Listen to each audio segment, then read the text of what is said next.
Directly अपन देखते हैं question number 1 जो 2018 में पूछा गया था यूपीएससी के। तो क्वेश्चन नंबर 1 क्या है? With reference to the Indian regional navigation satellite system that is IRNSS, consider the following statement. Okay, IRNS के बारे में क्वेश्चन है ये।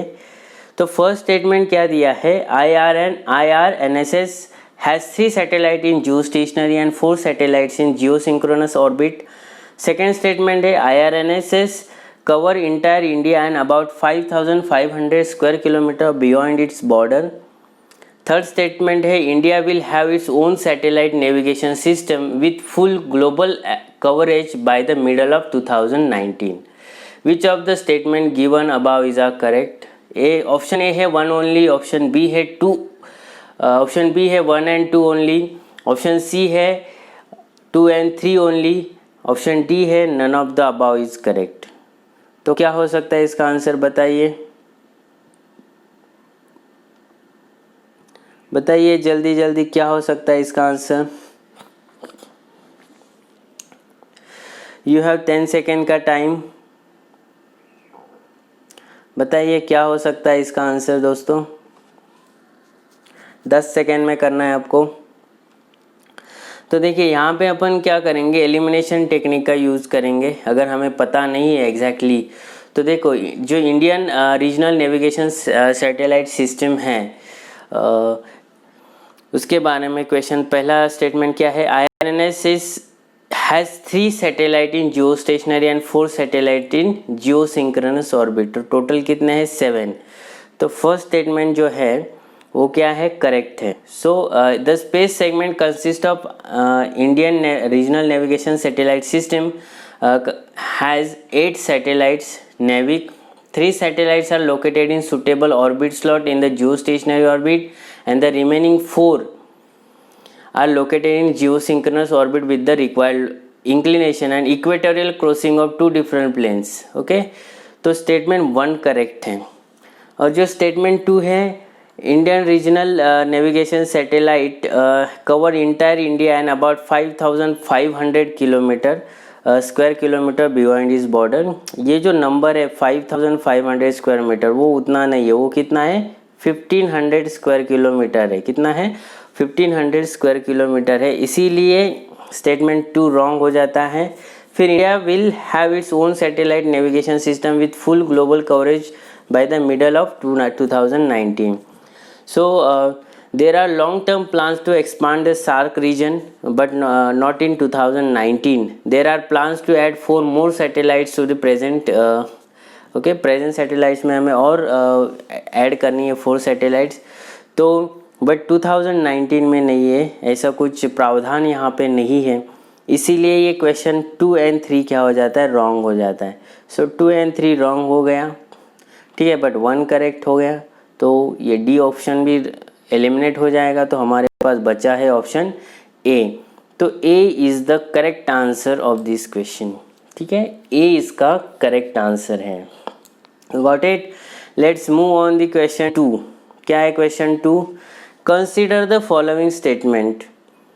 स्टेटमेंट 1 है light is affected by gravity. Statement 2 है the universe is constantly expanding. Statement 3 है matter warps its surrounding space-time. Which of the above is our prediction or predictions of Albert Einstein's general theory of relativity often discussed in media?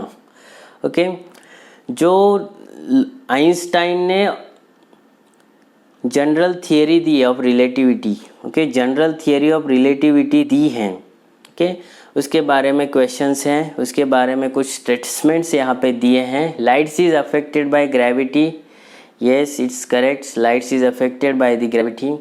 The universe is constantly expanding, yes, और matter warps in surrounding space time, so statement 3 भी करेक्ट है। तो statement 1 क्या बोलता है कि Einstein's theory of relativity has important astrophysical implication. For example it implies the existence of black holes, regions of space in which space and time are distorted in such a way that nothing, even light, can escape as an it state of massive stars. So light is also affected by gravity, ये statement correct होता है। फिर statement 2 क्या है, the universe is constantly expanding. तो general relativity theory predicts that the existence of gravitational wave which have since been observed directly by the physics collaboration LIGO. In addition, general relativity is basis of current cosmological models as a consistently expanding universe. Okay, तो statement 2 भी correct होता है। तो statement 2 1 and 2 correct हुआ। तो statement 3 क्या है, matter warps its surrounding space time. तो general relativity theory in Einstein's law of gravity, his justification of the fundamental force which holds us the surface of the earth. Gravity Einstein asserted its cause of warping the of space and time and space time। तो statement 3 भी correct हो जाता है। तो इस question का answer दोस्तों क्या है, option D is the correct answer of this question. ठीक है, so now let's move on question 3। क्या है question 3, with reference to the genetically modified mustard, that is GM mustard developed in India, consider the following statement। Statement 1 है, GM mustard has the genes of soil bacterium that gives the plant of property of pest resistance to a wide variety of pests। Statement 2 है, GM mustard has the genes that allow the plant cross pollination and hybridization। Statement 3 है, GM mustard has been developed jointly by the IARI and Punjab Agriculture University। Which of the statement is above are correct? A है 1 and 3 only, B है 2 only, C है 2 and 3, D है 1 2 3। You have 10 seconds। Answer इस जल्दी करो, इसका answer क्या हो सकता है, कमेंट सेक्शन में बताइए मुझे इसका आंसर क्या होगा।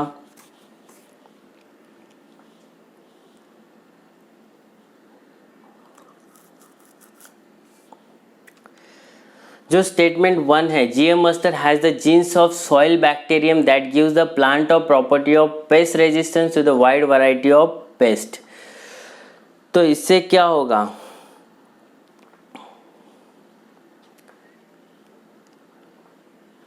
इससे क्या होगा, statement 1 it is developed by using 3 genes. Okay, फिर barnase barstar and bar for Bacillus amyloliquefaciens of hybrid सीज प्रोडक्शन। सो जो फर्स्ट स्टेटमेंट है वो रॉन्ग हो जाता है, और जो सेकेंड स्टेटमेंट है, GM mustard has the genes that allow the plant cross pollination and hybridization। So this is true, it has mainly 2 genes that allow for cross pollination and hybridization in mustard, that is Burness and Burster। ये 2 jeans है जो क्या करते हैं, cross pollination और hybridisation मस्टर्स में allow करते हैं। which are largely self-pollinating plant because of its individual flowers containing both female and male reproductive organs। so statement 2 correct हो जाता है। तो statement 2 करेक्ट है, तो ऑप्शन ए तो एलिमिनेट हो जाएगा। so GM mustard has been developed by jointly by IARI and Punjab Agriculture University। तो GM mustard was developed by scientists at Delhi University। Okay, Delhi University के साइंटिस्ट ने ये क्या किया है, डेवलप किया है, which is funded by the Department of Biotechnology, a division of science ministry. Okay, department of DOPT ने, department of biotech, okay, DOPT ने क्या किया था, इसको फंड किया था, which is the branch of science ministry of government of India. So ये पंजाब यूनिवर्सिटी रॉन्ग है, तो स्टेटमेंट 3 रॉन्ग है, स्टेटमेंट 1 रॉन्ग है, तो ये ऑप्शन जाएंगे। तो option B is the correct answer of this question. Okay, option B इसका करेक्ट आंसर होगा दोस्तों। आ गए समझ में? Now let's move on question 4। क्या है क्वेश्चन 4 बताइए। अगर किसी भी क्वेश्चन में आपको डाउट है तो मुझे कमेंट सेक्शन में पूछिए, ताकि मैं आपके क्वेश्चन का, आपके डाउट्स का मैं उसका क्लैरिफिकेशन आपको कमेंट सेक्शन में दे सकूं।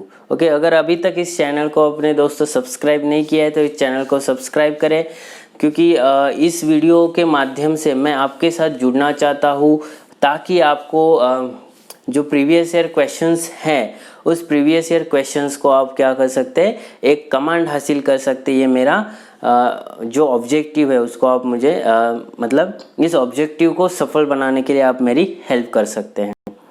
तो consider the following pairs. Question 4 है terms sometimes seen in news in context and topic.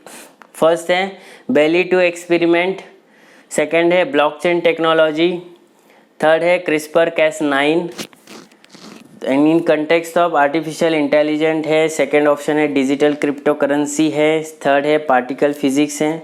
तो जिसको भी बेसिक करंट अफेयर का नॉलेज है तो blockchain technology digital crypto currency में यूज़ होती है, तो 2 तो करेक्ट होगा ही।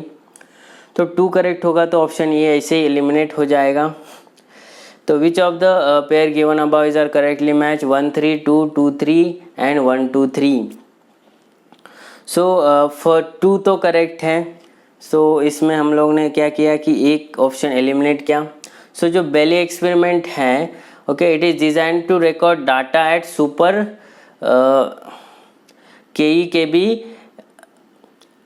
A3 kilometer circumference asymmetric electron positron collider with a performance similar or better than Belle or Baber, the B factory detector in much more severe beam background environment। तो Belle experiment artificial intelligence से related नहीं है, it is related to the record data at super KEKB at 3 km circumference unsymmetric electron positron collider with performance similar और better than बेले और बाबर। तो artificial intelligence से उसका कोई ताल्लुक नहीं है, इसलिए ऑप्शन 1 इनकरेक्ट हो जाता है। तो ऑप्शन 1 इनकरेक्ट हो जाता है तो हम ऑप्शन ए को एलिमिनेट करेंगे, ऑप्शन डी को भी हम लोग एलिमिनेट करेंगे। तो थर्ड क्या है, क्रिस्पर Cas9 पार्टिकल फिजिक्स से रिलेटेड है क्या। तो जो बेलेटो एक्सपेरिमेंट है statement 1 in Tsukuba, Japan by the High Energy Accelerator Research Organization is designed to study violation of standard model of particle physics। okay, violation of standard model particle physics को study करने के लिए बेली two experiment Japan के द्वारा की गई है। तो ब्लॉकचेन जो सेकंड है blockchain technology digital crypto currency में उसको यूज़ किया जाता है ट्रांजैक्शंस के लिए। जो क्रिस्पर टेक्नोलॉजी है वो DNA सीक्वेंसिंग के लिए यूज़ की जाती है। तो यहाँ पे जो पार्टिकल फिजिक्स जो दिया है वो रॉन्ग है, तो थर्ड भी रॉन्ग होगा, तो ये भी रॉन्ग होगा। तो बचा हुआ आंसर है हमारा option B is the correct answer. So CRISPR Cas9 which is a powerful which is a technology use in editing genomes. Okay, genomes को एडिट करने के लिए इसका यूज़ किया जाता है। ठीक है, it many potential application, it has many potential application okay to correct genetic defects, फिर treating and preventing the spread of disease okay for and improving the crop production. So और ये क्यों क्वेश्चन पूछा गया था, क्योंकि क्रिस्पर टेक्नोलॉजीज़ की वजह से क्या कुछ अनइथिकल काम हो रहे थे, उससे कुछ इथिकल कंसर्न्स आ रहे थे, इसलिए क्वेश्चन यूपीएससी द्वारा पूछा गया था 2017 में, जो 2018 में सॉरी, तो वो न्यूज़ में था इसीलिए। तो option B is the correct answer, that is 2 only. Now let's move on question 5। क्या है question 5, which of the following statement best describe carbon fertilization. Okay, carbon fertilizations को कौन सी स्टेटमेंट बेस्ट डिस्क्राइब करती है पूछा है। तो स्टेटमेंट ए है हमारे पास, increase plant growth due to the increase concentration of carbon dioxide in the atmosphere. Statement B है, increase temperature of earth due to the increase concentration of carbon dioxide in the atmosphere. Statement C है, that is third statement है, increase acidity of ocean as a result of increase concentration of carbon dioxide in the atmosphere. Statement D है, adoption of the living beings on the earth to the climate change brought about by the increase concentration of carbon dioxide in the atmosphere. तो carbon fertilization is the technique which increase the plant growth due to the increased concentration of carbon dioxide in the atmosphere। तो carbon dioxide का atmosphere में percentage increase होने की वजह से क्या होता है कि प्लांट ग्रोथ होती है। तो जो कार्बन फर्टिलाइजेशन की प्रोसेस है वो ए स्टेटमेंट यहाँ पे एक्सप्लेन करता है। You got it. Straight forward question है, आपको पता है तो पता है, नहीं पता है तो नहीं पता है। तो carbon fertilization is used increase plant growth due to the increase concentration of carbon dioxide in the atmosphere. You got it. कुछ डाउट होगा अगर क्वेश्चन में तो मुझे कमेंट सेक्शन में जरूर पूछा करिए, मैं उसका रिप्लाई जरूर दूंगा दोस्तों। Now let's move on question 6। When the alarm of your smartphone rings in the morning, you wake up and tap it to the stop the alarm, which causes your geyser to be switched on automatically. The smart mirror in your bathroom shows the day's weather and also indicate the level of water in your overhead tank. After you take some groceries from your refrigerator for making breakfast, it recognizes the shortage of stock in it and places an order for the supply for fresh groceries item.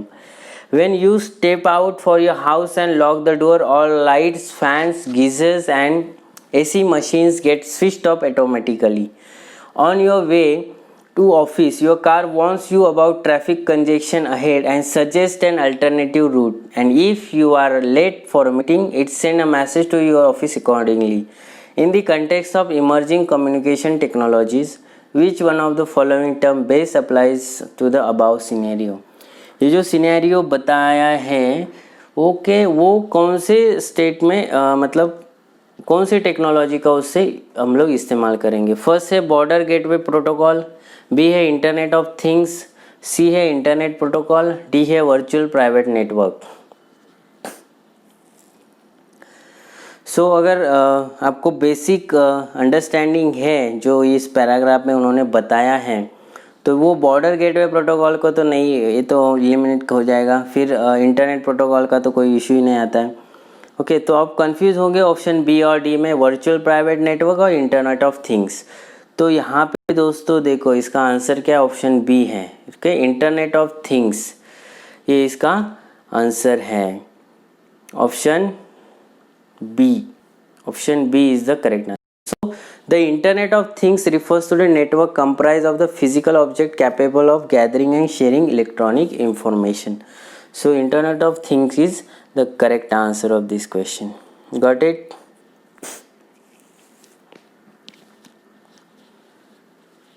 तो ये question क्यों पूछा गया था 2018 में?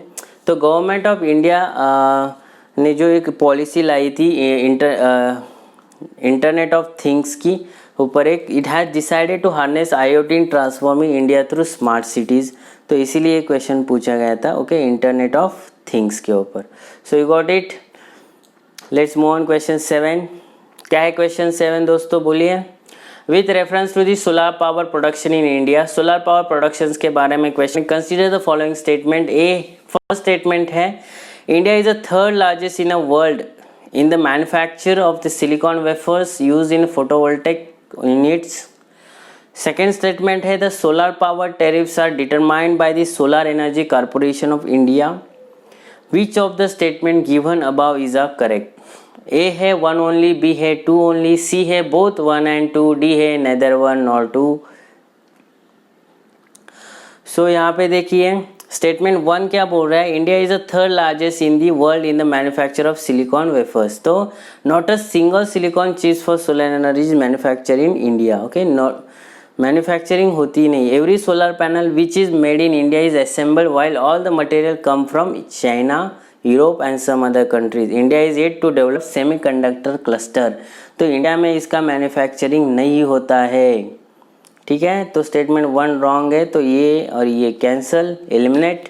The solar power tariffs are determined by the solar energy corporation of India. ये solar tariffs है वो सोलर एनर्जी कॉर्पोरेशन के द्वारा डिसाइड किए जाते हैं। तो इसका आंसर तो CERC determines solar power tariffs and regulates the tariffs of generating companies owned by controlled by the central government. Okay, तो ये सेकेंड जो है वो रॉन्ग है। तो CERC डिटरमाइन करती हैं और जो सेकी है that is solar energy corporation of India, ये पावर ट्रेडिंग लाइसेंस प्रोवाइड करती है but not set solar power tariffs. ठीक है, और CERC डिटरमाइन करती हैं। तो स्टेटमेंट 2 भी रॉन्ग है। तो स्टेटमेंट 2 रॉन्ग है, तो ऑप्शन डी यहाँ पे पूछा क्या है, करेक्ट पूछा है, तो option D is the correct answer. You got it, आ गया समझ में। Let's move on question 8। क्या है question 8? The staple commodities of export by the English East India Company from Bengal in the middle of 18th century were A. raw cotton, oil seeds and opium, B. sugar, salt, zinc and lead, C है copper, silver, gold, spices and tea, D है cotton, silk, sulfate and that is saltpeter and opium.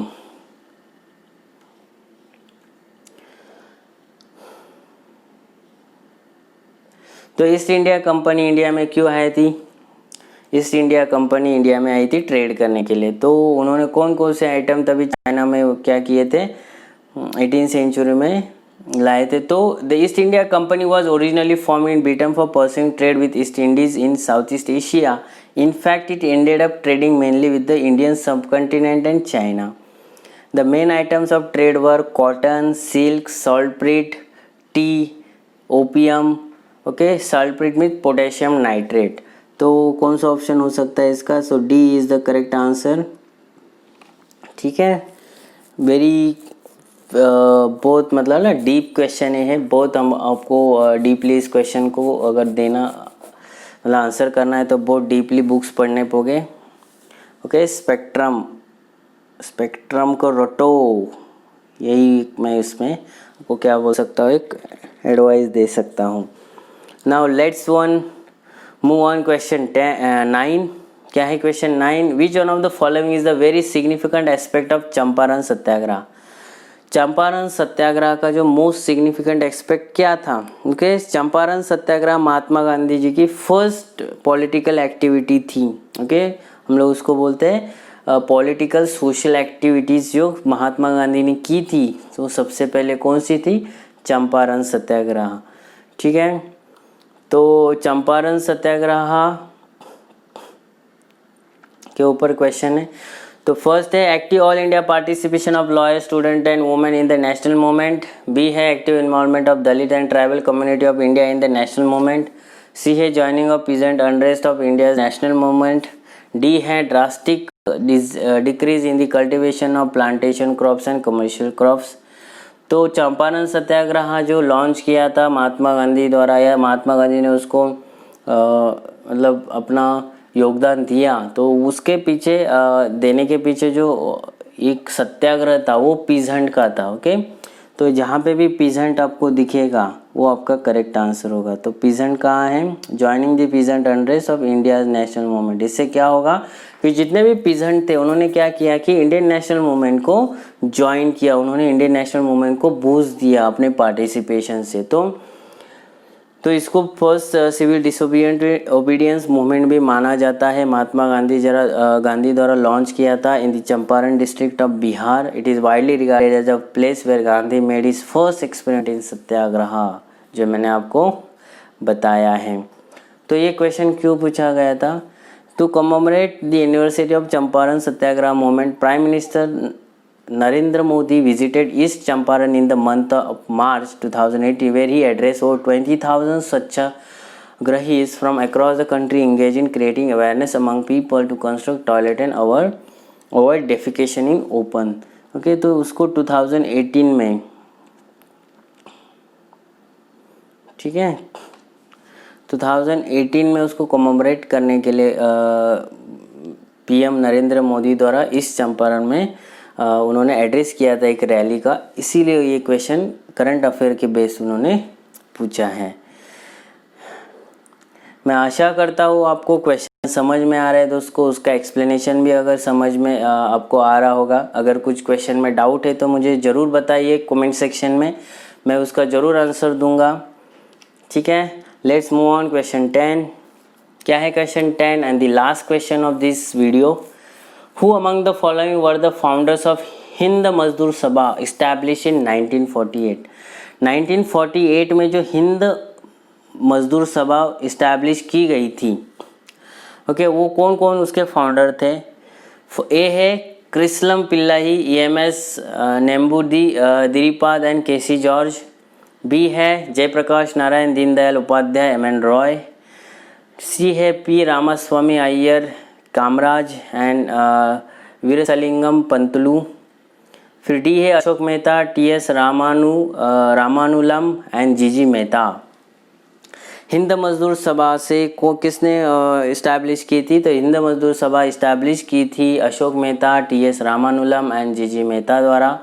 तो हिंद मजदूर सभा was founded in Howrah in 1948। Okay, Howrah में उसको establish किया गया था।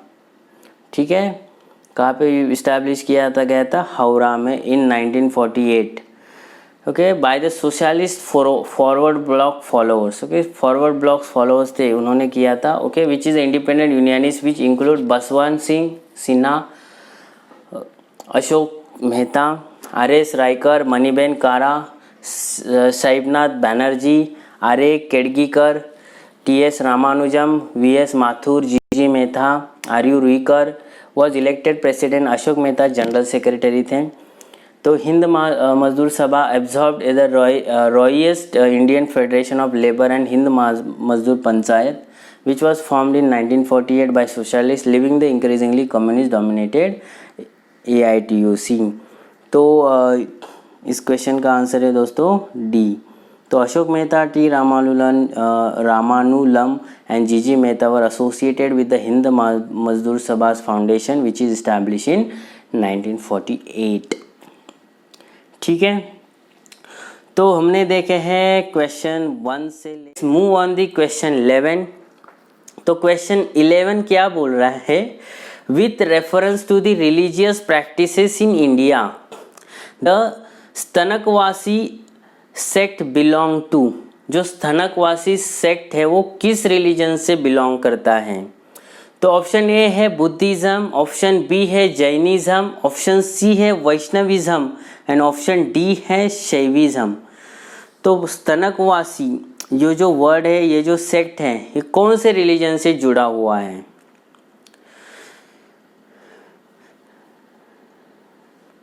तो देखिए, जो Sthanakvasi is a sect of Shvetambara Jainism founded by the merchant name Lavji in 1653 में। इसका क्या गया था? 1603 AD में इसको इस्टेब्लिश किया गया था by Lavji. It believe that idol worship is not essential in the path of soul purification and attainment of nirvana. तो it deny the idol worship. तो स्तनकवासी क्या करते हैं? आइडल वर्शिप को क्या करते हैं? डिनाई करते हैं। क्या करते हैं? डिनाई करते हैं। तो नो आइडल वर्शिप,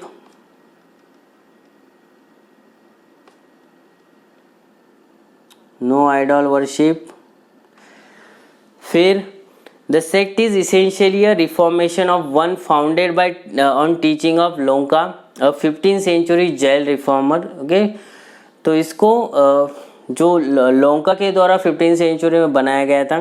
तो Sthanakvasis accept 32 of the Jain Agamas the Shvetambara canon. Shvetambaris who are not Sthanakvasis are mostly part of Murti Pujaka sect. Okay, Murti Pujaka के सेक्ट से बिलोंग करते हैं जो श्वेतांबरा में है but which are not Sthanakvasis. You got it? तो ये किससे रिलेटेड है दोस्तों? जैनिज्म से रिलेटेड है। तो option B is the correct answer. क्या है? ऑप्शन बी इसका करेक्ट आंसर है। ठीक है, लेट्स मूव ऑन क्वेश्चन 12। क्या है question 12? With reference to the cultural history of India consider the following statement. Cultural history के इंडिया की जो कल्चरल हिस्ट्री है उसके ऊपर क्वेश्चन है। स्टेटमेंट ए है white marble was use in Mughal Buland Darwaza and कंकर्स at Khanqah at Fatehpur Sikri. And statement 2 है red sandstone and marbles were use in making Bara Imam Bara and Rumi Darwaza at Lucknow. Which of the statement given above are is a correct? A 1 only, B 2 only, option C है 1 and 2, option D है 1, neither 1 nor 2। चलो बताइए इसका answer क्या हो सकता है? सो जो बुलंद दरवाजा है is made up of red and buff sandstone. So marbles was use in Mughal Buland Darwaza. इसका स्टेटमेंट क्या होगा? ये रॉन्ग होगा। उसमें क्या रेड सैंडस्टोन यूज किया गया है। तो फर्स्ट स्टेटमेंट रॉन्ग होगा। and decorated by white and black marble and is higher than the courtyard of the mosque. The Buland Darwaja is symmetrical and is topped by large freestanding kayaks which are the छतरीज। तो मुगल जो बुलंद दरवाजा है वो red sandstone से बना है, white marble से उसको design किया गया है। और स्टेटमेंट जो 2 है, द रेड सैंडस्टोन मार्बल वो use in making 12 Imambara Rumi. So जो रूमी दरवाज़ा है which is completely in a sense with the Nawabi architecture of Lucknow and its significantly different from the Mughals. Okay, तो मुगल्स के जो आर्किटेक्चर फॉर्म है उससे वो कम्प्लीटली डिफरेंट है रूमी दरवाजा ऑफ लखनऊ। तो material use in Darwaza is bricks. Okay, क्या यूज़ किया? Bricks coated with lime, while the Mughals often use red sandstone. तो स्टेटमेंट ए हमारा क्या होगा? करेक्ट होगा। स्टेटमेंट सेकंड है, ओके, उसमें red sandstone marble were use in making 12 Imambara and Rumi, so which is wrong. A material use for the Darwaza is bricks and it is coated with lime, while the Mughals often use red and sandstones. This is why the detailing of the darwaza is more intricate and which would be impossible to achieve in stones। तो option 1, तो ये second statement wrong होगा, तो ये भी wrong होगा, ये भी रॉन्ग होगा। तो फर्स्ट स्टेटमेंट करेक्ट है, तो option A is the correct answer of this questions. तो white marble was use in Mughal Buland Darwaza, yes use किया गया है, एंड कानखा इन फतेहपुर सिकरी में भी यूज़ किया गया है। फिर स्टेटमेंट जो 2 है, रेड सैंडस्टोन नहीं है, वहाँ पे ब्रिक्स यूज़ की गई है और मार्बल भी यूज़ नहीं किया गया है। तो 12 इमामबाड़ा और रूमी दरवाज़ा बनाने के लिए ब्रिक्स यूज़ किया गया है विथ कोटेड विथ लाइम। तो स्टेटमेंट 2 रॉन्ग हो जाता है। You got it? Let's move on question 13। क्या है क्वेश्चन 13 दोस्तों? Which one of the following foreign travelers elaborately discuss about diamonds and diamonds mines of India? Okay, कौन सा ऐसा फॉरेन ट्रैवलर था जिसने diamonds and diamond mines of India के बारे में बहुत इलाबोरेटली उसको डिस्कस किया है? तो ए है फ्रांकोइस बर्नियर, बी है जीन बाप्टिस्ट टवर्नियर, सी है जीन डे थेवेनोट, डी है एबे बर्थेल कैरे। सो इसका आंसर क्या है? जीन बाप्टिस्ट टेवेनियर ने इसको ज़्यादा डिस्कस किया गया है, जो उसने जब विज़िट किया था, ओके, 1605 टू 1689 के बीच उसने विज़िट किया था। सो 1666 में उसने 166 कैरेट जो टैवर्नर ब्रू डायमंड है उसने डिस्कवर किया गया था, which is certainly Indian origin and likely source by Tavernier in 1666 in Kollur mine of Guntur district of Andhra Pradesh. And वो टर्वेनियर ने उसको सोल्ड किया था लुइस 14 को, ठीक है, इन फ्रांस में उसको उसने सेल किया था। तो इसका आंसर क्या है? Jean Baptiste Tavernier. ठीक है, got it?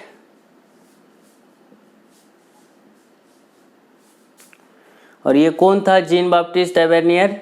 He is a 17th century French gem merchant and traveller, a private individual and merchant traveling at his own expense, covered by his own account 60,000 leagues, okay, 120 lakhs miles he making 6 voyage of Persia and India between the years 1630 to 1668। तो वो एक foreign traveller था जिसने diamonds के ऊपर बहुत सारा ऐसा डिस्कशन लिखा है। Okay, Got it? Let's move on question 14। क्या है question 14? With reference to the Indian history, who among the following is the future Buddha yet to come to save the world? Future Buddha के बारे में question है। कौन है future Buddha? Avalokiteshvara, Lokeshvara, Maitreya, Padmapani. Sorry for this. तो इसका आंसर है दोस्तों मैत्रेया सी। Maitreya is the next Buddha The Maitreya is regarded as a future Buddha of his world in Buddhist ethology. In some Buddhist literature such as Amitabha Sutra and the Lotus Sutra, he is referred as a Ajita. उसको अजीता भी, मैत्रेया और अजीता भी बोला जाता है. क्या बोला जाता है? मैत्रेया और अजीता. फिर according to the Buddhist tradition, Maitreya is the bodhisattva who will appear on earth in the future. Okay, Maitreya future में आएगा according to Buddhist tradition to achieve complete enlightenment and teach the pure dharma. क्यों आएगा वो? इनलाइटमेंट करने के लिए एंड पूर्ण धर्मा को सिखाने के लिए. So according to the Buddhist scripture, Maitreya will be the successor of present Buddha, that is Gautam Buddha. Gautam Buddha के क्या होगा? वो सक्सेसर होगा. The prophecy of arrival of Maitreya refers to time in the future when the dharma will have been forgotten by most on the terrestrial world. Maitreya has also been adopted for his millenarian role by many non-Buddhist religions in the past, such as White Lotus, as well as by modern new religious movements such as Yigun Dao. तो Maitreya will be the next Buddha, ये ध्यान रखना है हमें. ठीक है. और क्यों आएगा वो? टू इनलाइटमेंट करने के लिए लोगों की एंड पूर्ण धर्मा लोगों को सिखाने के लिए. जब भी धर्म का सत्यानाश होगा तभी मैत्रेया आएगा. और who will be the successor of the current Buddha, that is Gautam Buddha. Got it? Now let's move on question 15. क्या है क्वेश्चन 15 दोस्तों? Which one of the following statement does not apply to the system of subsidiary alliance introduced by Lord Wellesley? Lord Wellesley द्वारा जो subsidiary alliance लाई गई थी, उसकी जो scheme थी, उसमें क्या अप्लाई नहीं होता है? ए है to maintain a large standing army at other expenses. B to keep India safe from Napoleonic danger. C to secure a fix income for the company and to establish British paramountcy over the Indian state. So subsidiary alliance बनाने का पीछे Lord Wellesley का कौन सा मकसद नहीं था? तो ऑब्वियस है इसमें इंडिया के बेनिफिट में होगा, वो तो हमेशा नहीं होगा. तो to secure fix income for company. तो C is the correct answer.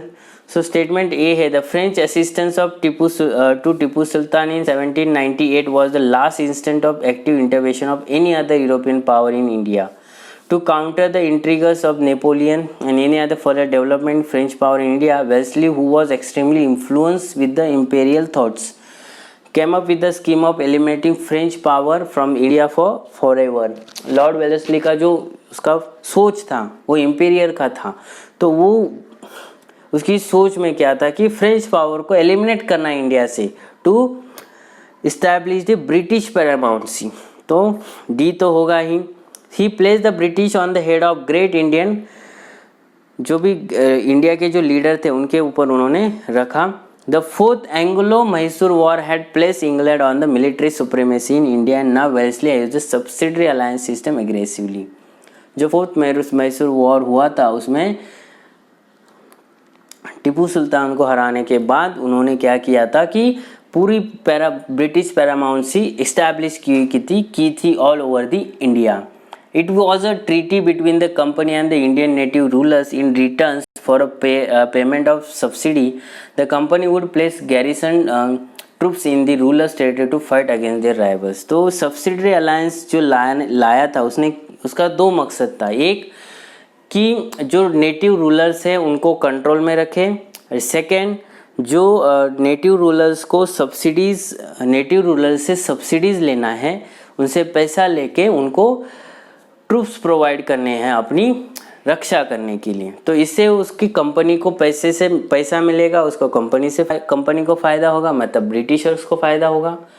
Second, उसका दूसरा मकसद भी था कि जो नेटिव रूलर्स है उनको ऊपर वो कंट्रोल भी रख सकता है. तो सब्सिडरी अलायंस लाने के पीछे लॉर्ड वेलेस्ली का ये ट्विन ऑब्जेक्टिव था. इससे उसने बहुत सारे मतलब एक प्रकार का उसने ब्रिटिश पैरामाउंसी इस्टेब्लिश की थी. You got it? Subsidiary alliance के इंट्रोड्यूस करने का उसका मकसद. Now let's move on question 16. क्या है क्वेश्चन 16 दोस्तों?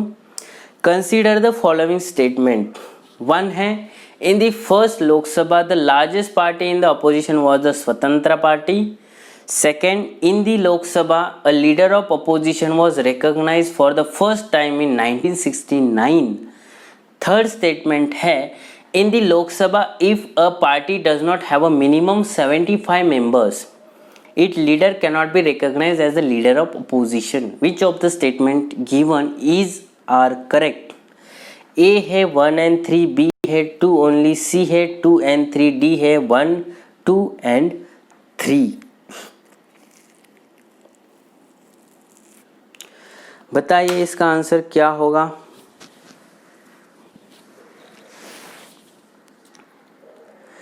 सो जो फर्स्ट स्टेटमेंट है which is a wrong statement, it is a wrong because of the communist party of India was the single largest opposition party in first general election, not a जनता स्वतंत्र party. Okay, CPI communist party of India was the single largest party. So one तो wrong हो गया, तो one wrong है तो A and D हम लोग eliminate कर सकते हैं डायरेक्टली.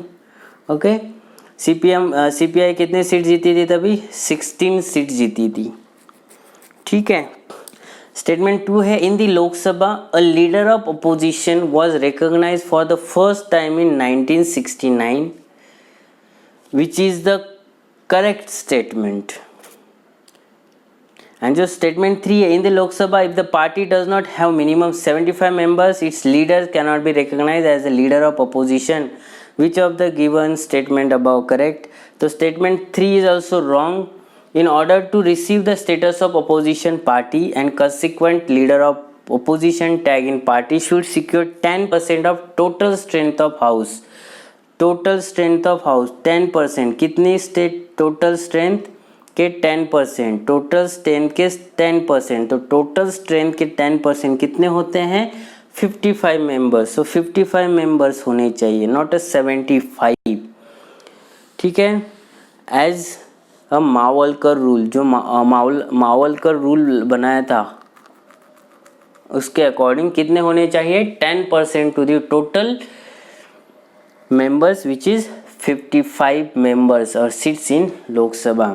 तो स्टेटमेंट 3 रॉन्ग होगा. तो स्टेटमेंट 3 रॉन्ग है तो ऑप्शन बचा है हमारे पास B, which is the correct answer of this statement, this question. That is in the Lok Sabha the leader of opposition was recognised in the first time in 1969.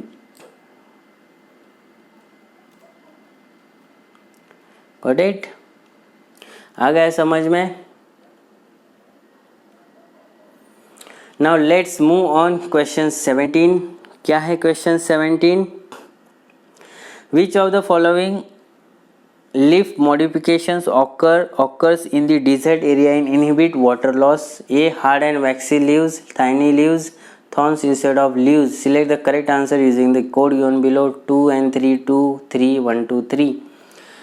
तो dessert में वाटर नहीं होता है तो इसके लिए क्या मॉडिफिकेशंस आता है प्लांट्स में? तो hard and waxy leaves yes, tiny leaves yes correct है, थॉर्न इंस्टेड ऑफ लीव्स ये भी करेक्ट है. तो option D is the correct answer. तीनों भी होता है, so D is the correct answer. Got it?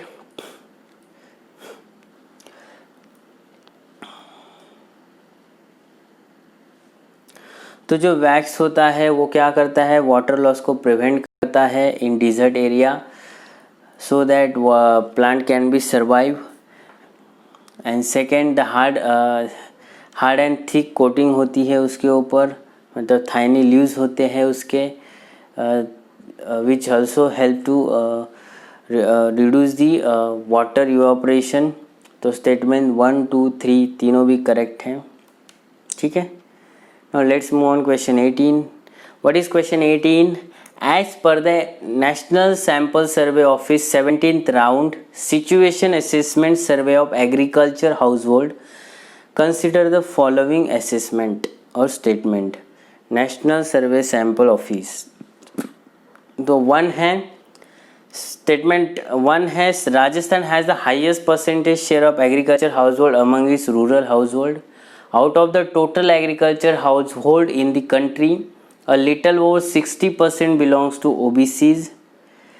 Third है in Kerala a little over 60% of agriculture household reported to have receive maximum income from source other than agricultural activities. Which of the statement given above is a correct? 2 3 2 1 3 1 2 3. बताइए क्या होगा इसका answer. So Rajasthan has the highest percentage share of agriculture household among its rural population. Yes, ये तो correct है. तो statement 1 correct है. Second statement के out of the total agriculture household in the country a little over 60% belongs to OBCs, which is the wrong statement. And जो statement third है in Kerala the little over 60% of agriculture household reported to have a maximum income from source other than agriculture activities. So 1 and 3 is the correct. 1 and 3 correct हैं, तो C is the correct answer. The result of survey are based on the central sample survey conveys by the NSSO in consisting 4,229 village का सर्वे किया गया था rural areas के, which is consisting all the union state and UTs. The total number of 35,200 household were surveyed in first visit of 34,907 of them could be resurveyed in second visit. तो इससे क्या उनको फ़ायदे मिले. तो first number of agriculture house hold during the agriculture year July 2012 and June 2013 rural India had estimated total 90.2 million. Okay, 90.2 million agriculture house hold which is 57%. Okay, almost 57.8%. Uttar Pradesh with the estimate of 18.5 million agriculture household accounted about 20% of all agriculture household in the country. तो जो statement 1 है Rajasthan had highest percentage of agriculture household which is 78.4. 78.4 agriculture जो rural house hold है वो agriculture के ऊपर क्या करते हैं, डिपेंडेंट है. And which is in Kerala जो अपोजिट सिनेरियो है 27.3% शेयर है सिर्फ एग्रीकल्चर का और लोग एग्रीकल्चर करते हैं. So out of the total agriculture household in country about 45% belongs to other backward classes, not 60%. Okay, 45% belongs to other backward classes. ठीक है, तो स्टेटमेंट्स को देखो कैसे घुमा. यहाँ पे नंबर में हमें फंसाया है. ओके, 60 दिया है विच इज़ 45. सो 2 रॉन्ग है. सो इसका आंसर क्या है, सी is the correct answer.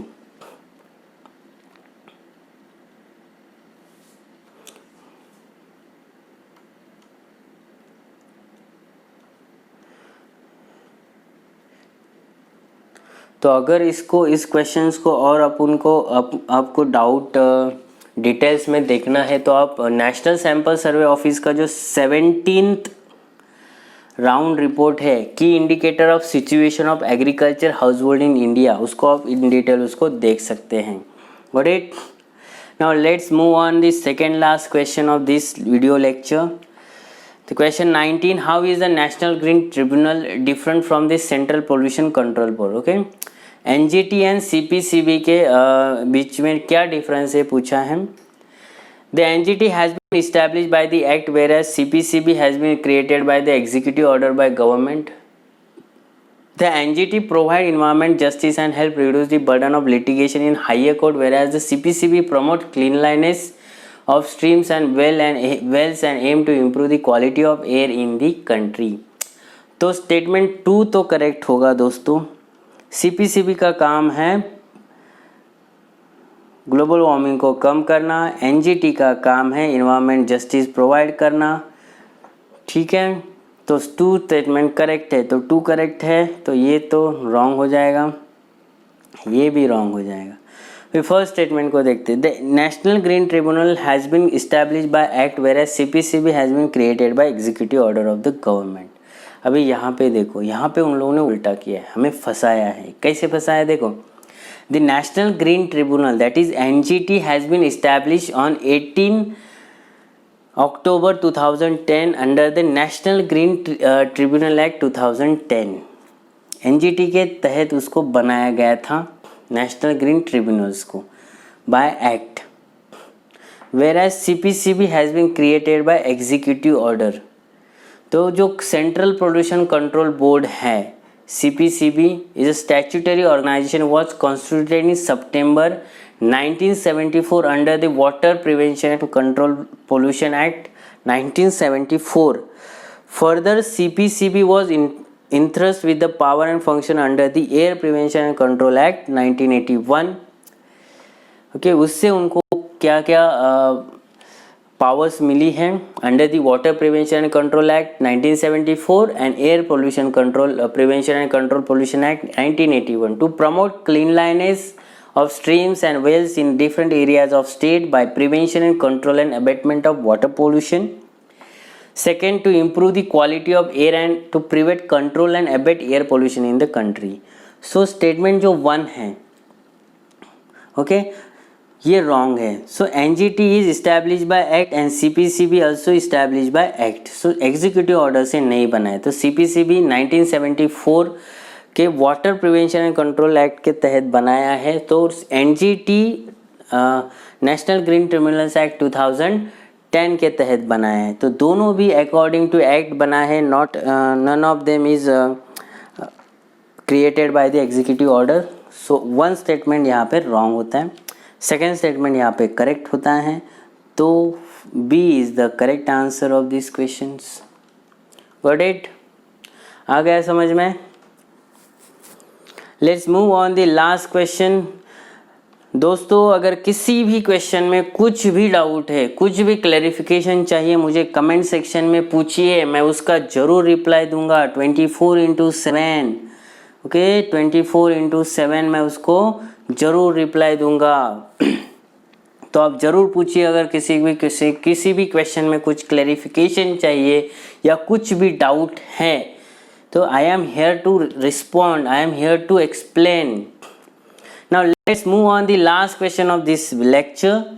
Consider the following statement. A है statement 1 है, the Parliament of India can place a particular law in the 9th schedule of the Constitution of India. Second, the validity of law passed in the 9th schedule cannot be examined by any court and no judgment can be made on it. Which of the statement given above is correct? 1 only, 2 only, neither 1 nor 2, both 1 and 2. So देखिए, the Parliament of India can place a particular law in 9th schedule of the Constitution of India. Yes, Parliament can put any law in 9th scheduled. Okay, under Article 31B. Okay, 31B के protection से उसको हम लोग कर सकते हैं और उसकी जुडिशियल स्क्रूटिनी नहीं होगी. The 9th schedule, Article 31B, was introduced by the former Prime Minister Jawaharlal Nehru to keep certain law, particularly those on land reforms, beyond the scope of judicial review. तो 9th schedule first amendment act के तहत लाई गई थी article 31B में. और statement 2 है, the validity of law pass by the 9th schedule cannot be examined by any court.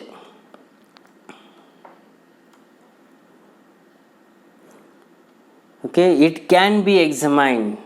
Mandate of 9th schedule is to prevent judicial scrutiny, but in the landmark ruling of Coelho versus state of Tamil Nadu 2007 case, जो Coelho versus Tamil Nadu case थी 2007 में, Supreme Court ruled that all laws including those in 9th schedule would be open to judicial review if they violate the basic structure of constitution. अगर 9th schedule में place किया हुआ कोई भी law basic structure of framework को अगर violet करता है तो उसको स्क्रूटिनाइज करना पड़ता है और उसको स्क्रूटिनाइज किया जा सकता है. ऐसे वर्डिक्ट और रूल किया था इन IR Coelho versus state of Tamil Nadu 2007 के जजमेंट में by the Supreme Court of India. The Supreme Court judgment laid that the laws placed under the 9th schedule after April 24, 1973 shall be open to challenge in court if they violate fundamental right guaranteed under the Article 14 under article 14, under article 19, under article 21, under article 21।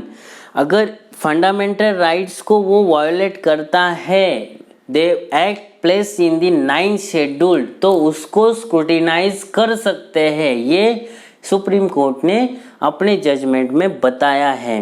Okay, and कौन से laws को scrutinise किया जा सकता है? The act placed in 9th schedule after 1973 के बाद।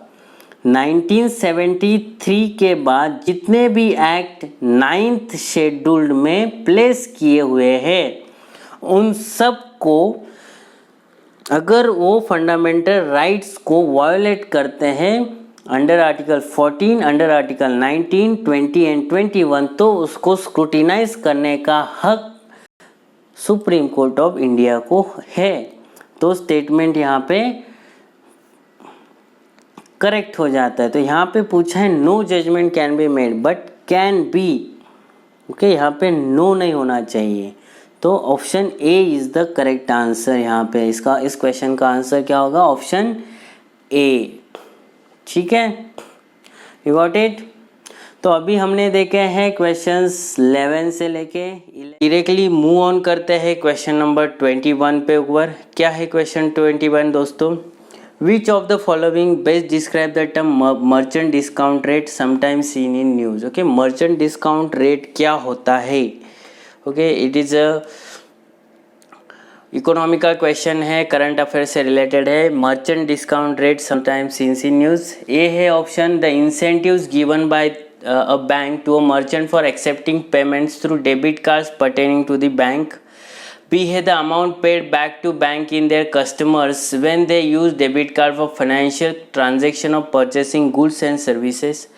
C है the charge to a merchant by a bank of accepting payment for its customer through the bank's debit card.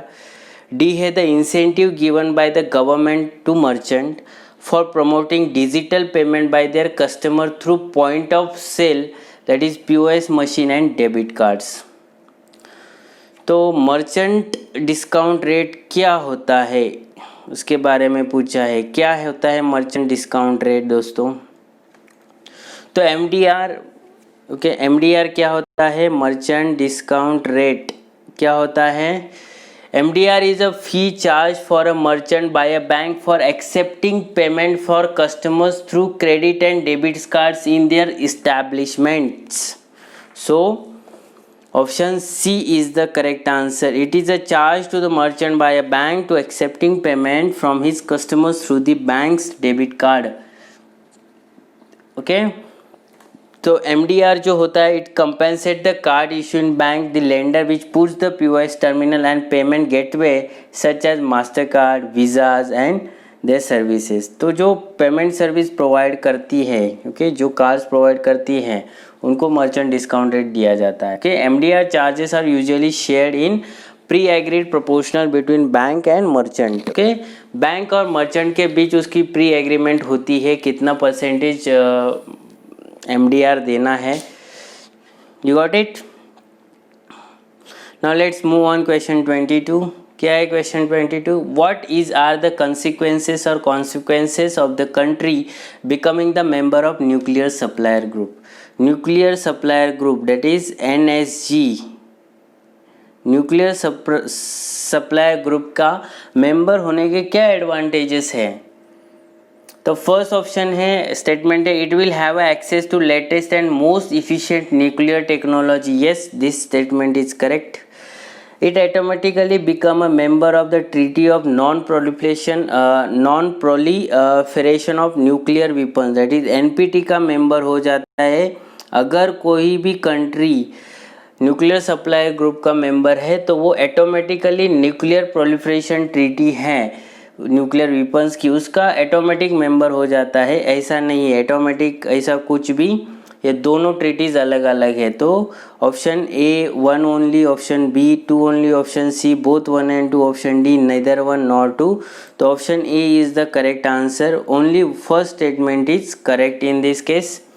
सो जो न्यूक्लियर सप्लाई ग्रुप का जो मैंडेट है, objective है, it is for the to access the latest and most efficient nuclear technology, but it does not allow or automatically become a member of NPT. So nuclear supplier group is a group of nuclear supplier countries that seeks to contribute to the non-proliferation of nuclear weapons through the implementation of two sets of guidelines for nuclear export and nuclear related exports. So but becoming the member of nuclear supplier group will not automatically make the member of NPT, इसीलिए second statement wrong हो जाता है. So what is nuclear group, होता क्या है exactly? तो nuclear supplier group is a multilateral export. Okay, it is a multilateral organisation.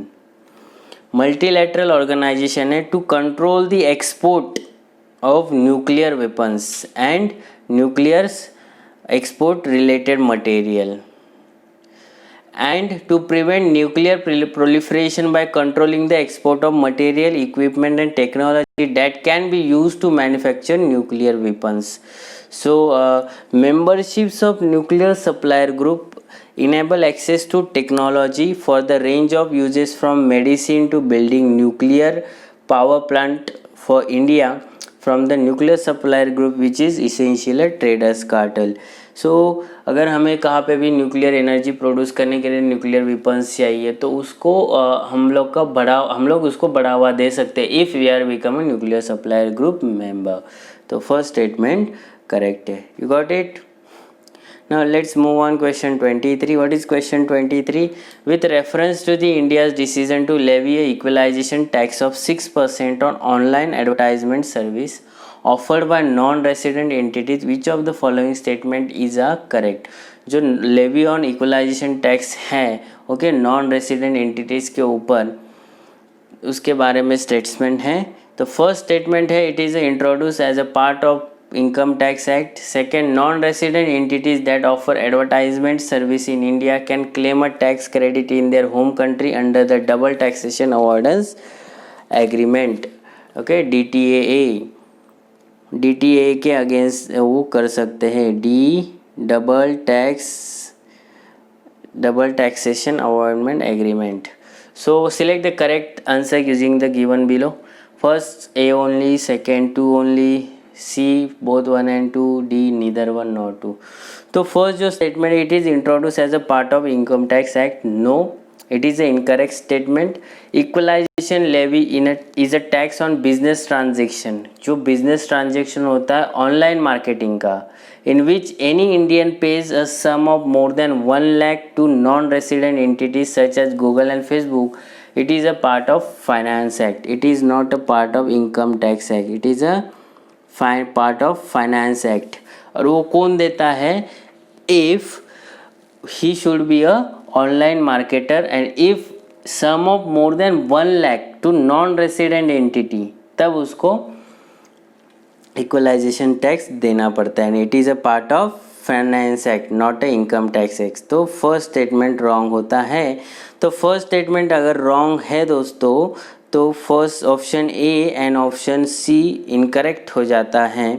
Now second statement क्या है? The non resident entities that offer advertisement service in India can claim a tax credit in their home country under the double taxation avoidance agreement. It is also the incorrect statement.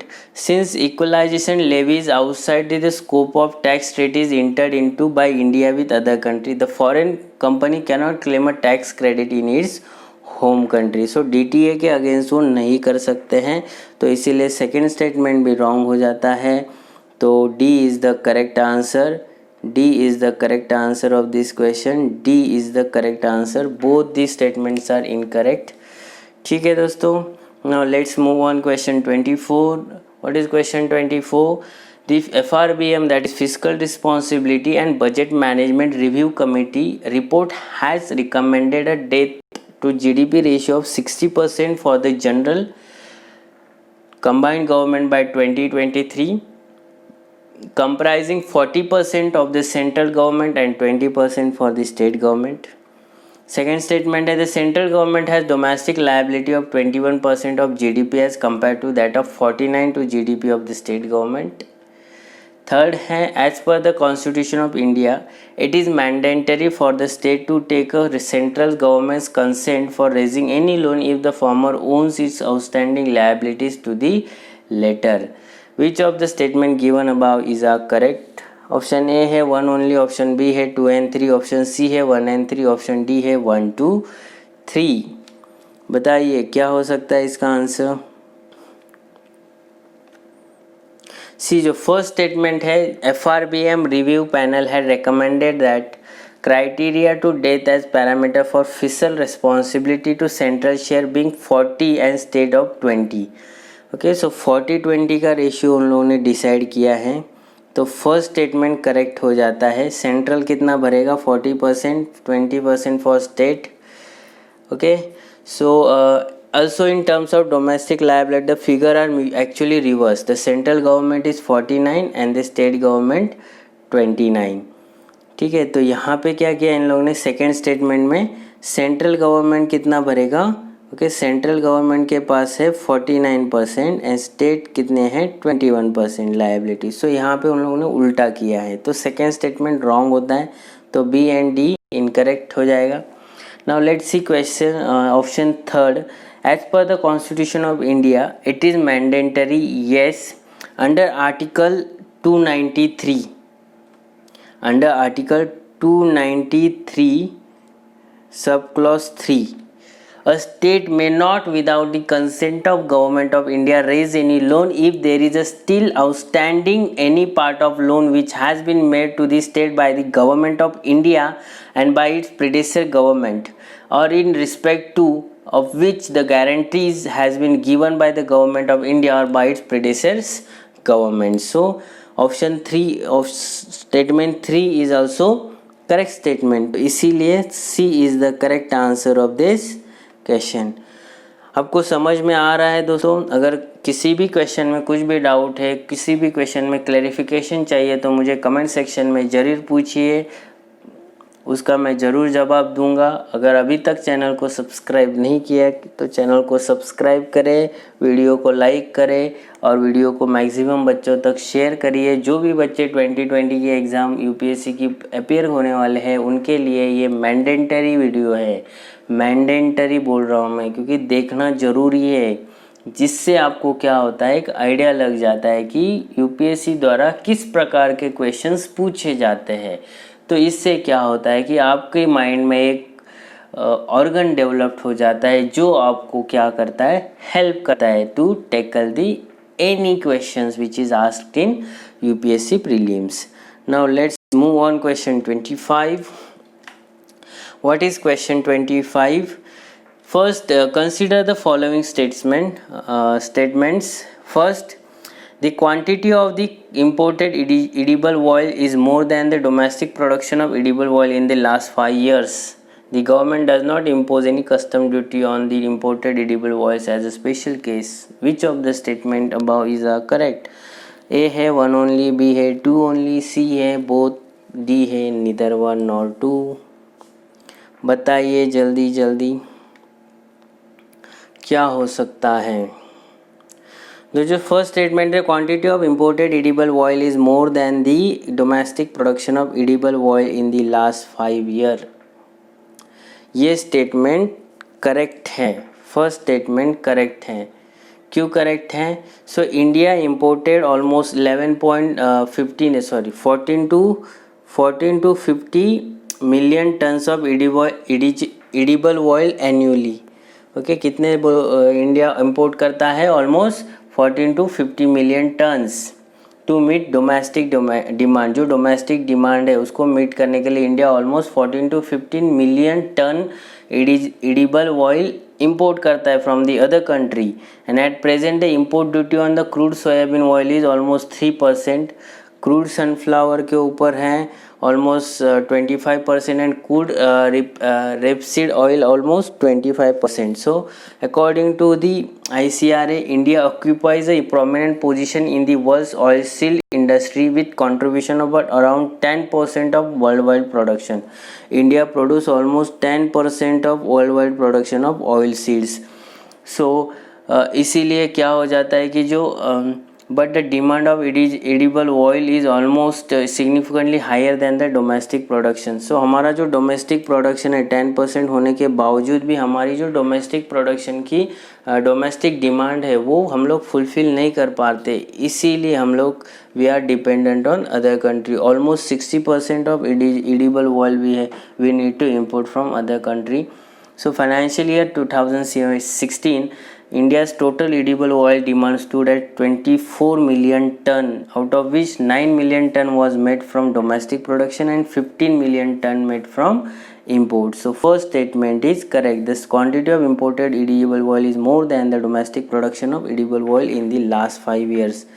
Okay, और second statement है, तो अगर ये statement correct हो जाता है तो D neither 1 nor 2 और ये बी ऑप्शन हमारा एलिमिनेट हो जाता है. सेकेंड स्टेटमेंट है the government does not impose any custom duty. Government does okay, government क्या करती है, इम्पोर्ट ड्यूटी एडिबल ऑयल के ऊपर रखती है. Almost import duty on crude edible oil like ground nuts, olive oil, seed oil, sunflower oil, Saffola oil, coconut, palm, then linseed oil, maize corn oil, castor oil, sesame, other fixed vegetable fats and oil has been raised from 12.5 to 30%. Okay, 30%, 12.5 से हम लोगों ने 30% increase किए है. Okay, custom duty and import duty on this refined oil refined edible vegetable oils has been raised from 20 to 35%. पहले 25% था, 20% था. Now it is made 35% in according to the budget 2018 के बजट के अनुसार ये इम्पोर्ट ड्यूटी हमने 20% से 35% तक इंक्रीज़ की है. ठीक है, सो सेकेंड स्टेटमेंट रॉन्ग हो जाता है. ओके, यहाँ पे नॉट रखा है. ओके, अगर हम लोग कस्टम ड्यूटी लगा देते हैं, सो इसीलिए इस क्वेश्चन का आंसर होता है A. Option A is the correct answer. You got it. Let's move on question 26. What is question 26? He wrote biographies of Mazzini, Garibaldi, Shivaji, Sri Krishna, stayed in America for some time and was also elected to the Central Assembly. He was A. Aurobindo Ghosh, B. Bipin Chandra Pal, C. Lala Lajpat Rai, D. Motilal Nehru. तो जिसने ऐसा व्यक्ति जिसने Mazzini की biography लिखी है, Garibaldi की biography लिखी है, शिवाजी महाराज की बायोग्राफी लिखी है, फिर श्री कृष्णा के ऊपर उन्होंने बायोग्राफीज़ लिखी हैं, तो ऐसा कौन सा इंसान है जो अमेरिका में भी रहा है and he also elected as a central assembly. ये चार जो ऑप्शन दिए उसमें से कौन सा इंसान है? सो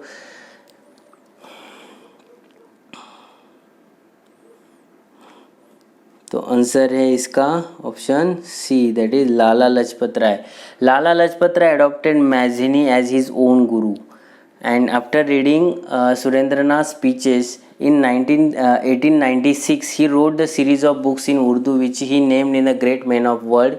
The first great man he chose was his Italian guru, that is Mazzini, and then Garibaldi along with Shivaji Maharaj, Dayananda Prabhu, Sri Krishna. His purpose of selecting Mazzini and Garibaldi was to infuse patriotic sentiment in youth of Punjab who had no access to books in English.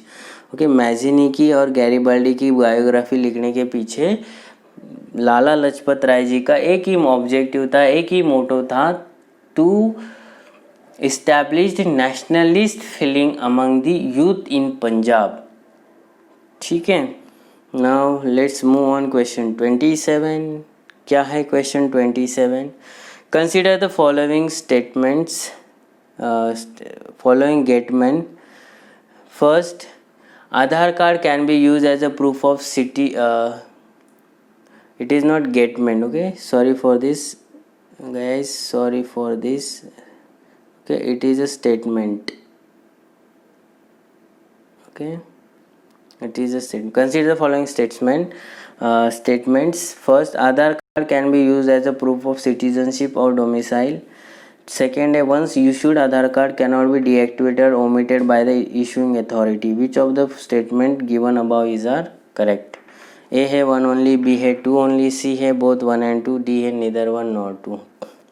सो देखिए Aadhaar card is not a proof of citizenship of domicile, क्योंकि जो Calcutta high court ने decision दिया था कि high court will not be consider as a proof for citizenship. So first statement तो wrong होगा, first wrong है तो ए एंड सी इनकरेक्ट हो जाएगा. फिर सेकेंड स्टेटमेंट बोल रहा है कि once issued Aadhaar card can not be deactivated. It is also wrong because UIDA ने अपडेट पॉलिसी वर्जन 2.3 में बताया है कि deactivation of Aadhaar are consider under following circumstances. First उन्होंने कंडीशन बताई है, if with in 2 years of attaining age 5 the child's biometric are not updated in Aadhaar database, his her Aadhaar card will be deactivated. No authentication permissible, it will B reactivated once biometric are updated in database. तो deactivate किया जा सकता है. If with in 2 years of attaining age 15 the childrens biometric are not updated in Aadhaar database, his her Aadhaar card will be deactivated. It will be reactivated against once again after the biometric is updated. And third condition है, if resident has not biometrically authenticated in 5 years, his her own time password, that is OTP based authentication service will be deactivated. They will be reactivated once the resident biometrically authenticate. So इसको deactivate किया जा सकता है under the as mentioned 3 conditions, pre-conditions हैं. अगर वो 3 conditions हैं तो उसमें डीएक्टिवेट किया जा सकता है. तो सेकेंड स्टेटमेंट भी रॉन्ग है, तो option D is the correct answer of this question. I hope you understand all questions friends. If you have doubt in any question please comment so that I will answer your queries. Now let's move on question 28. Now what is question 28? Which of the following has shrunk immensely, dried up in the recent past due to the human activity? Aral Sea, Black Sea, Lake Baikal. Select the above correct. Select the correct answer using the code given below. A है 1 only, B है 2 and 3, C है 2 only, D है 1 and 3. So जो statement 1 है Aral Sea. Aral Sea is a saline lake located in. Aral Sea कहाँ पे मिल पाया जाता है?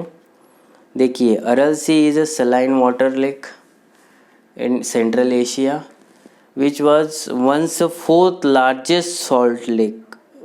ओके, दुनिया का 4था लार्जेस्ट सॉल्ट लेक था. जब 1960 में Aral Sea which was a drainage basin for Kyrgyzstan, Turkmenistan, Tajikistan, Uzbekistan, Pakistan, Afghanistan and Kazakhstan began to shrink as the Soviet Union began to divert water from agricultural purpose.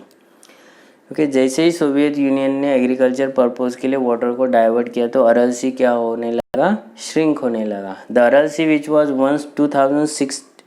Okay, Aral Sea पहले कितना था? 26,000 almost 300 square miles था. Now it is miles in size had decrease in size of 2007 में वो almost 10% to it original. Okay, इससे कम हो रहा है. 10% मतलब ऑलमोस्ट 2630 स्क्वायर किलोमीटर के उससे श्रिंक हुआ है, तो इसीलिए अरल सी श्रिंक हो रहा है. Same lake Baikal hasn't shrunk immensely yet. Baikal तो नहीं हो रहा है तो 3 नहीं है. So certainly in its water in shrinking but it's not immense like Aral Sea. यहाँ पे पूछा हमें immensely हो रहा है लेकिन immensely नहीं हो रहा है. If one has to go for 2 options, the intensity of shrinkage between either equal or comparable. Case of Aral Sea is extreme and Lake Baikal present condition which is better is not comparison to Aral Sea itself. So yes, Black Sea and Aral Sea. तो यहाँ पे A is the correct answer दोस्तों. A is the correct answer of this question. You got it? समझ रहे हैं आप? I hope you understand the questions. Let's move on. Question 29. What is question 29? Rule of law index is release by which of the following. Rule of law index कौन सी organisation produce करती है, publish करती है? A है Amnesty International, B है International Court of Justice, C है the Office of United Nation Commissioner of Human Rights, D है World Justice Report.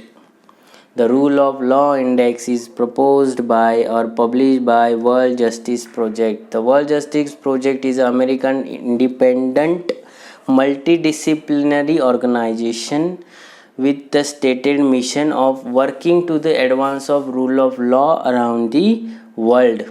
The World Justice Project Rule of Law Index is quantitative assessment. Okay, quantitative assessment है to tool designed to offer the detailed and comprehensive picture of the extent to which country adheres to the rule of law.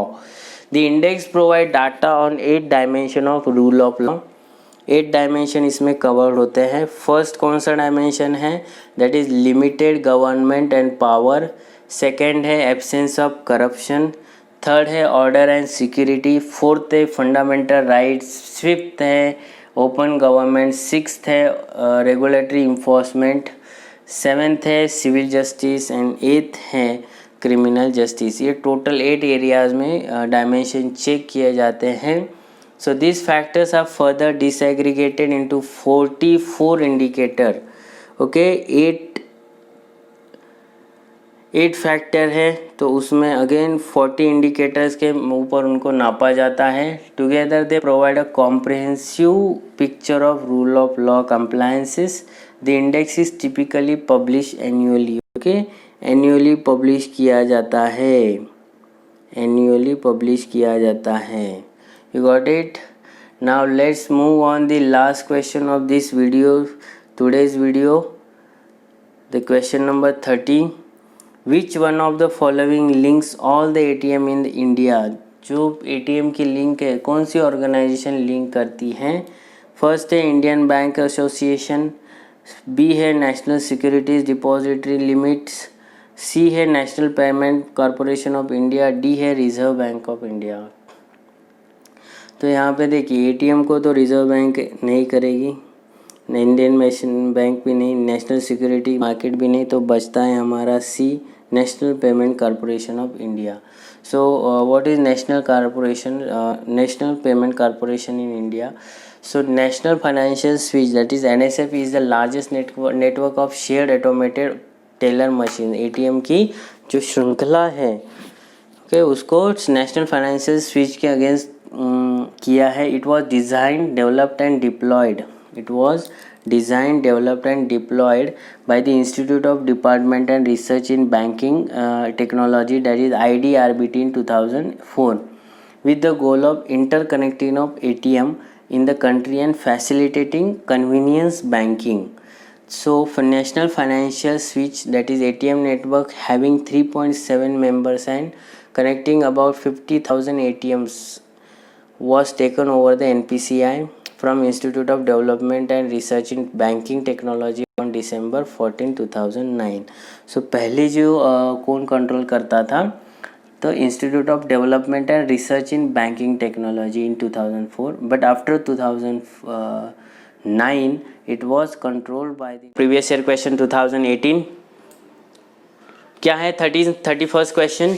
Which one of the following statement correctly describe the meaning of legal tender money? What is the legal tender money? Legal tender money का क्या meaning होता है? तो first option बताया यहाँ पे, the money which is tendered in court of law to defray the free of legal cases. B option है the money which is creditor is under compulsion to accept the settlement of his claims. Statement 3 है that is C option है the bank money in the form of cheque draft bills of exchange etcetera. D है the metallic money in circulation in the country. So what is the answer of this question? What is can be considered as a legal tender money? Legal tender money किसको माना जाता है?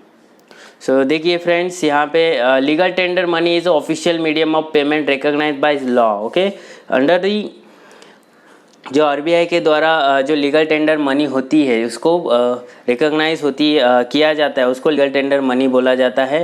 It can be extinguish in public and private debt meet in financial obligations. The national currency is legal tender in practically every country.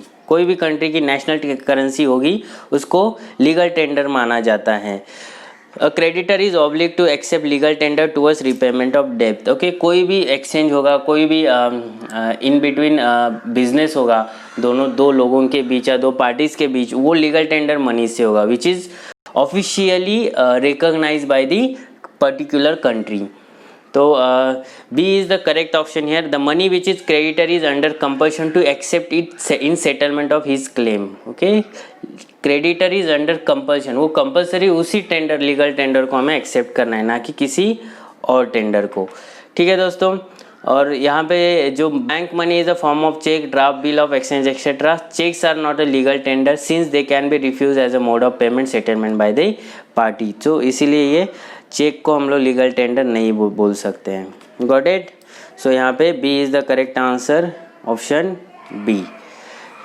आशा करता हूँ आपको ये question समझ में आया होगा। Now let's move on the question 32।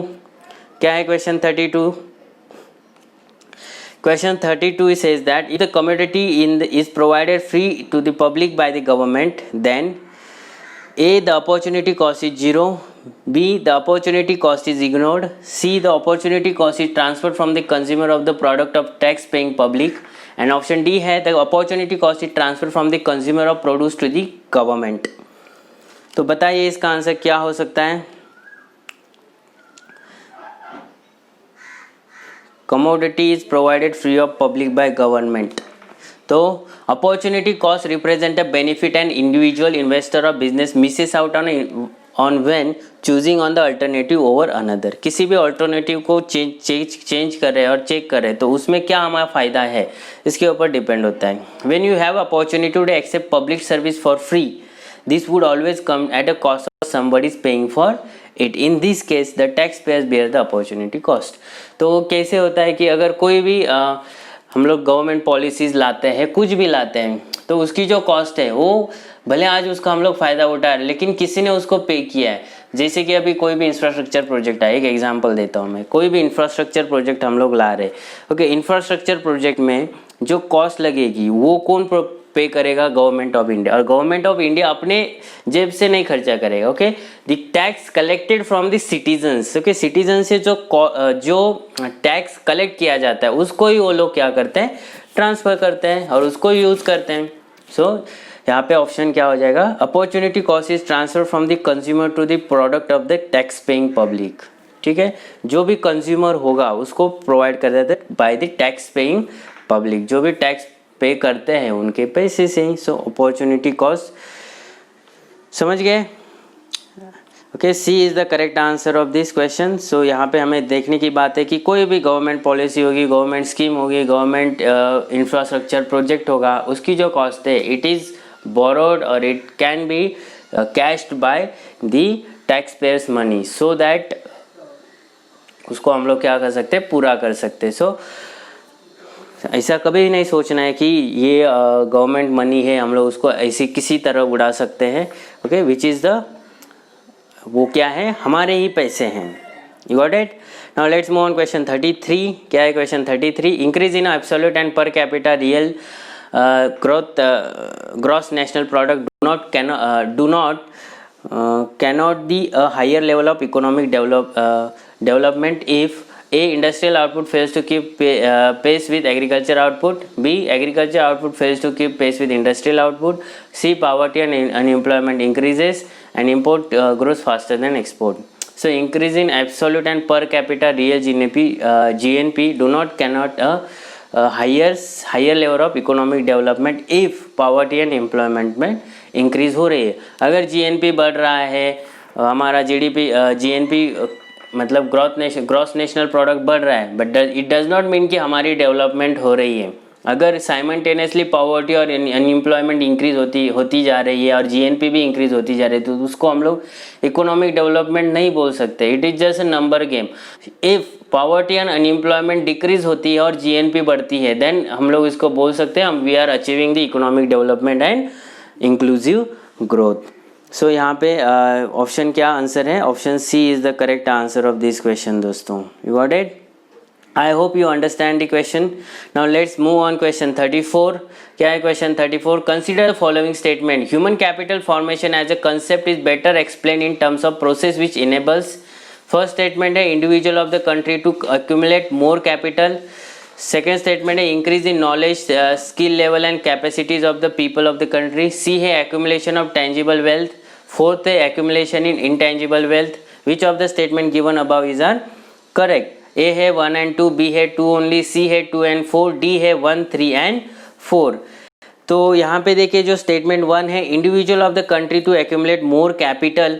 तो statement 1 this is the gross capital formation representing physical capital. So यहाँ पे उसको हम लोग बोल नहीं सकते कि human capital formation is as a concept. So option A तो यहाँ पे एलिमिनेट हो जाएगा. स्टेटमेंट 1 रॉन्ग है तो यहाँ पे ऑप्शन फर्स्ट एलिमिनेट हो जाएगा. फिर ये थर्ड भी डी भी एलिमिनेट हो जाएगा. अभी सेकंड स्टेटमेंट देखते हैं. Increasing the knowledge, skill level and capacities of people of the country. Yes, ये हो सकता है. जैसे ही कि ह्यूमन कैपिटल इंक्रीज हो रहा है, इसका मतलब कि जो प्रेजेंट पॉपुलेशन है, प्रेजेंट जो लोग हैं, उनकी स्किलिंग में अपस्केलिंग हो रही है, उनकी डेवलपमेंट हो रही है. ओके, उनकी कैपेसिटी बढ़ रही है, उनकी पावर परचेसिंग पावर पैरिटी जो कंसेप्ट है वो बढ़ रहा है, पावर परचेस कैपेसिटी है वो बढ़ रही है. तो उसको हम लोग बोल सकते हैं ह्यूमन कैपिटल की हम लोग डेवलपमेंट कर रहे हैं. थर्ड है accumulation of tangible wealth. So tangible capital is also GCF, that is gross capital formation. It involve largely infrastructural component. So third तो आएगा ही नहीं, थर्ड आएगा नहीं. तो फोर्थ चेक करते हैं. Accumulation of intangible wealth. Intangible wealth of nation as compared to the skilled population, human resource base and culture, arts etc.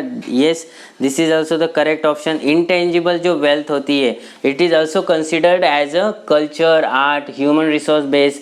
तो ये ह्यूमन कैपिटल फॉर्मेशन में बहुत बड़ा रोल प्ले करती है. सो हमारा ऑप्शन 1 करेक्ट है, ऑप्शन 4 करेक्ट है. सॉरी, ऑप्शन 1 रॉन्ग है, ऑप्शन सेकेंड एंड 4.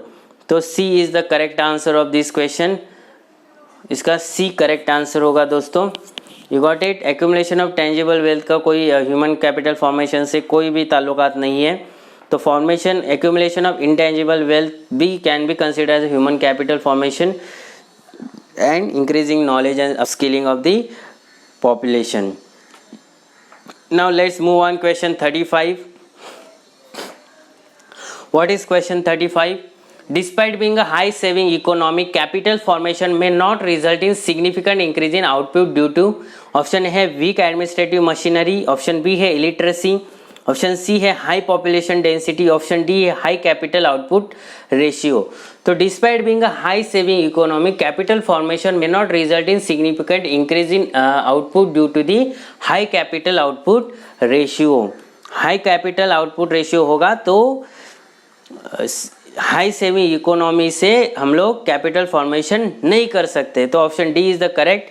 तो capital output ratio basically indicate the amount of capital required to produce 1 unit of output. So capital output ratio क्या है कि कोई भी एक पर्टिकुलर यूनिट प्रोड्यूस करने के लिए हमें कितनी कैपिटल लगती है, उसके ऊपर कैपिटल आउटपुट रेशियो डिपेंड होता है. सो फॉर एग्जाम्पल यहाँ पे अगर बात की करते हैं तो 5 unit of capital, suppose machinery is use to produce only 1 unit of cloth instead of ideal requirement of only 2 units of capital, then we can say that the production is insufficient. मतलब क्या, अगर हमारे पास 5 machines है और हम लोग उसमें सिर्फ बोलते हैं ना 1 यूनिट क्लॉथ बना रहे हैं, तो 1 यूनिट क्लॉथ बनाने के लिए 5 मशीन का क्या फ़ायदा है. तो उसमें अगर 2 मशीन से ही हम लोग 1 यूनिट बना सकते हैं. तो इसको बोलते हैं कि कैपिटल आउटपुट रेशियो. जितनी हम लोग कैपिटल दे रहे हैं उतना ही हमें आउटपुट मिलना चाहिए. ठीक है. तो ये अगर हाई कैपिटल आउटपुट रेशियो रहेगा तो भले ही हमारे पास हाई सेविंग इकोनॉमी हो, हम लोग कैपिटल फॉर्मेशन नहीं कर सकते, क्योंकि हमारी जो मैक्सिमम कैपिटल है वो इसमें ही जाएगी, हमारे मशीनरीज में ही जाएगी. उससे आउटपुट लेने के लिए प्रॉफिट नहीं होगा. फिर अगर हाई कैपिटल रेशियो होगा तो ये बेसिक रीज़न है. You got it. Now let's move on question 36. क्या है क्वेश्चन 36?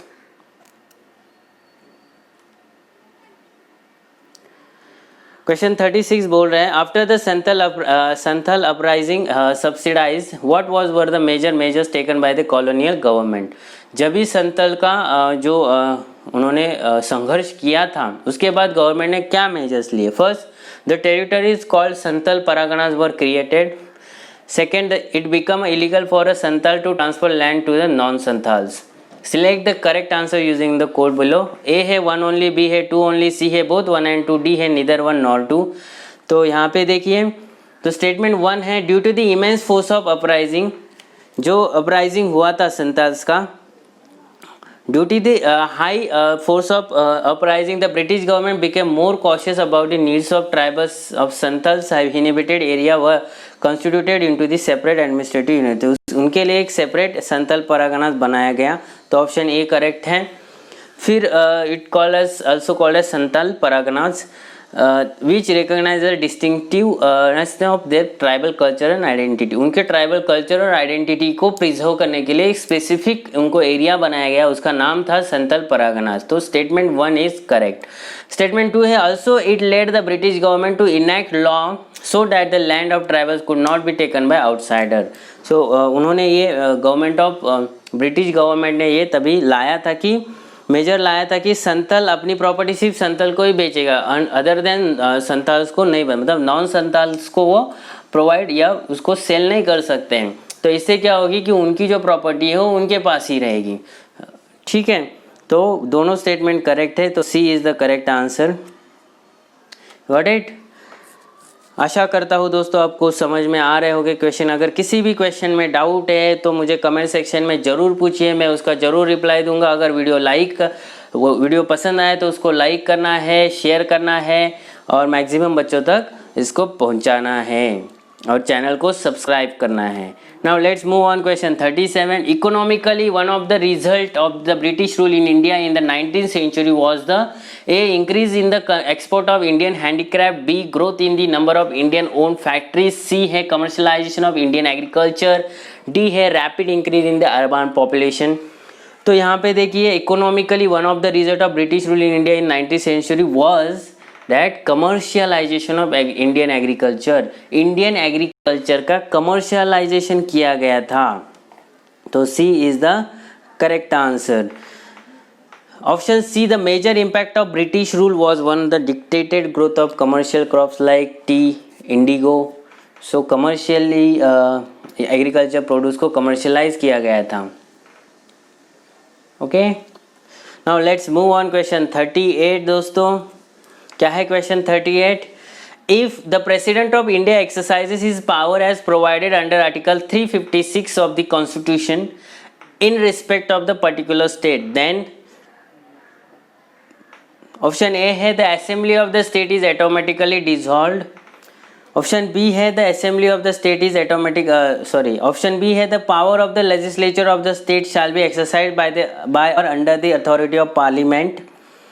सी है article 90 suspended in the state. D है the president can make laws relating to the state. तो डी तो नहीं होगा, डी तो कुछ भी बताया यहाँ पे। The assembly of the state is automatically dissolved, ये भी नहीं हो सकता है। आर्टिकल 90 इज सस्पेंडेड, ये भी नहीं हो सकता है। The power of legislature of the state shall be exercisable by और under the authority of parliament. Yes, under article 356 अगर प्रेसिडेंट रूल लागू होता है तो it comes under the rule of parliament. So article 356 is provision in case of failure of constitutional machinery in the state. State emergency हम लोग को लाना होगा, तो if the president on receipt of report from the governor of the state और otherwise it is satisfied that the situation has arisen in which the government of the state cannot be carried on is accordance of provision of constitution, the president may be proclamation। तो president rule लागू किया जाता है if the state functionary fail to perform their duties. तो government president को recommend कर सकते हैं कि वी नीड टू मतलब हमें स्टेट इमरजेंसी लानी होगी, तो प्रेसिडेंट उसमें ला सकते हैं। एज्यूम टू हिमसेल्फ ऑल और any other function of government of the state and all any other power vested और एक्सरसाइज बाय द गवर्नर और एनीबडी और authority in the state other than the legislature of the state. Declare that the power of legislature of the state shall be exercisable by or under the authority of parliament। So option B is the correct answer. Got it? Now let's move on question 39 and second last question of today's video lecture. Consider the following pair craft heritage and region. First है Puthukuli shawls Tamil Nadu, Sujani embroidery Maharashtra, Uppada Jamdani saris Karnataka. Select the correct answer using the code below. A है 1 only, B 1 and 2, सी है 3rd only, D है 2 and 3. So Puthukuli that is Puthukuli shawl are for Tamil Nadu. तो first तो correct है, first correct है, तो ये सी एंड डी एलिमिनेट हो जाएगा. फिर Sujni embroidery is from Bihar, not Maharashtra. Okay, ये जो एम्ब्रॉयडरी है बिहार से है, Bihar. Then Uppada Jamdani saris is from Andhra Pradesh. So second and third wrong है. Sujni embroidery is from Bihar, Uppada Jamdani sari is from Andhra Pradesh. So option A is the correct answer. ये सिर्फ इसका करेक्ट आंसर है दोस्तों. आ गया समझ में? Now let's move on the last question of today's video lecture. The question number 40. In which of the following area can GPS technology can be used? Okay, GPS को कहाँ कहाँ यूज़ किया जा सकता है? First mobile phone operation, second banking operation, third controlling the power grid. Select the correct answer using the code given below. A है 1 only, B है 2 and 3, सी है 1 and 3, डी है 1 2 3. That is all the above. तो GPS को हम लोग तीनों में भी यूज़ कर सकते हैं. मोबाइल फ़ोन में तो होता ही है, बैंकिंग ऑपरेशन में भी होता है to localisation of the ATMs, controlling the power grids को भी हम लोग जीपीएस सिस्टम से कनेक्ट कर सकते हैं. तो option D is the correct answer. All the above are correct, all the above are correct. So 1 2 3 तीनों में भी यहाँ पे यूज़ हो जाता है. I hope guys you have understand.